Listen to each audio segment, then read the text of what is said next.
We do want to welcome in NewsNation national security analyst Tracy Walder. She's also a former CIA officer and FBI special agent. Tracy, thanks so much for being here.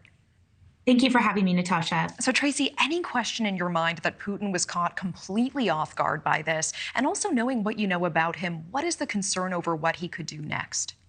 Well, I think it's twofold, Natasha. Look, the biggest loser in this situation, quite frankly, I know it seems like Prigozhin, but it's actually Putin. Because the reality is this has truly shown how weak Putin really is. He's essentially been humiliated. But one of the things that I am concerned about is as a result of this, and as a result of the success, I guess, that the Wagner group had in regards to marching on to Moscow, I am concerned that Putin is going to become more violent, more aggressive, and rule with even more of an iron fist than he really has in the past, because he sees now that he really, really needs to clamp down on this. Yeah, and that is concerning. As you're watching this unfold today, what happened here? Help us break this down, because Prigozhin makes it within 120 miles of Moscow. He stops and now seems to be going safely to Belarus with no charges. What do you make of this?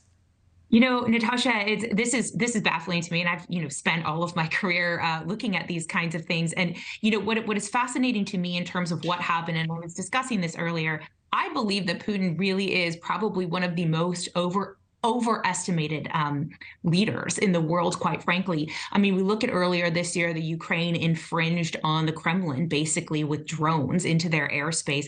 And there have just been a lot of these slip-ups that we have seen in terms of Russia's defense and, quite frankly, their offense. And I think that's been shown to us really over the course of this year.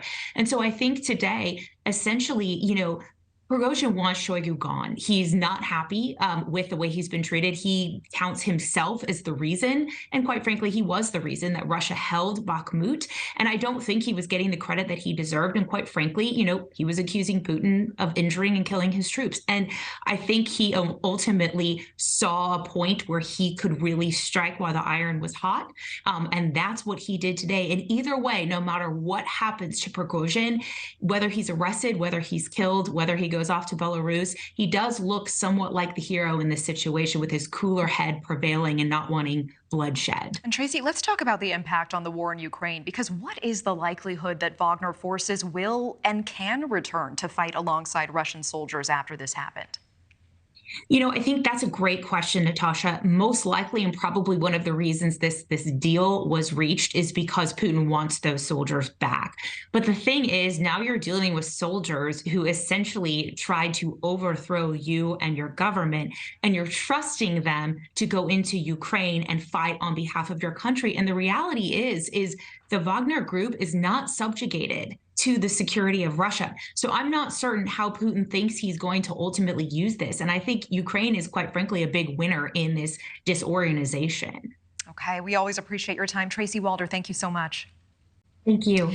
Thank you for watching. Go to newsnationnow.com to find NewsNation on your television provider. And don't forget to click the red subscribe button below to get more of NewsNation's fact-driven, unbiased coverage.